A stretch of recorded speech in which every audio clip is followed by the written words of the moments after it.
asxaabtayda soo dhawaada meel kastoo joogtaan. Waxaan sameynayaa casho yar oo aad iyo aad u fudud. Waxaan sameynayaa hamburger. Meeshaan waxaan ku soo diyaarsaday rootigii aan ka sameyn lahaay. Meeshaan 3 koob oo bur aan ku soo shubtay. Meeshaan waxaan ku soo shubtay 3 qaado sokor ah. Meeshaan waxa igu jiro koob caano. Meeshaan waxa igu jiro leebito. Meeshaan waxa igu jiro saliid waa 2 xabo oo kuna. Intaas ugu kooban 3 qaado saliid. 3 qaado saliid. 3 qaado saliid. Waxaan ku shubayaa 3 qaado sokor meeshaan ku soo shubtay oo ku shubaa 3 qaado sokor. Meeshaan waxa igu jiro leebito. Leebito ay igu jirto.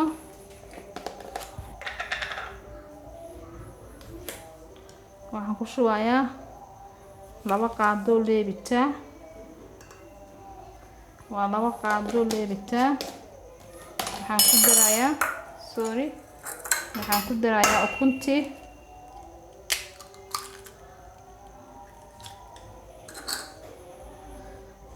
tan waxaan ku darayaa cadaanka jaalahan ka reebayaa.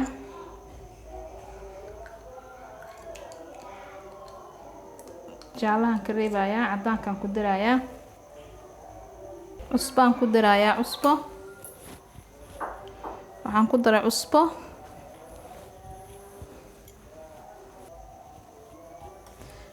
waan ku soo qasayaa. koobkii caanaha ku soo qasayaa.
masala kaamuun paprika maraq jubbe basbaas toon bodra cusbo filfil intaas ay igu jirto. intaasaan ku soo darayaa. huruud waaye waa qaado foodeed oo huruudan ku soo darayaa. qaado foodeed oo huruudan ku soo daray. waxaan ku soo darayaa ama liin dhanaan ku soo daray. intaas si fiican isu dhex gelinayaa marka.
videoga haddii aad ka heshay like share comment waxgiina waa jankiina qata herbal oo idin la soo dhawaada asxaabtayda iyo kuwa igu cusub iyo kuwa hadda ila joogo soo dhaweynaya ma sha Allah soo dhawaada waxaan kaga tagay cimri caafimaad qab assalaamu calaykum waraxmatullaahi wabarakaatuh soo dhawaada